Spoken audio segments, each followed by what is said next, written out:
नोंथांमोननि थाखाय मोनसे गोजोनथाव खौरां A good news for you नोंथांमोननि थाखाय मोनसे आपडेट लानानै फैलायबाय नोंथांमोननि थाखाय मोनसे गोजोनथाव खौरां A good news for you बे समाव नोंथांमोननि थाखाय मोनसे गोनांथार रादाब फोसावनो सानदों जे नोंथांमोनहा हाबा खुंग्रा नखरफोरनि थाखाय मोनसे गिदिर खौरां बे समाव नोंथांमोननो मोनसे गिदिर आपडेट होनो सानदों हाबा खुंग्राफोरनि थाखाय मोनसे गिदिर खौरां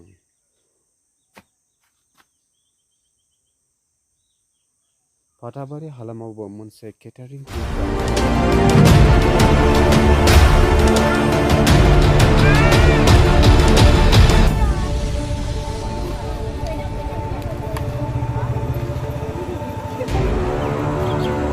दा हगारना होनायसो आं माबाना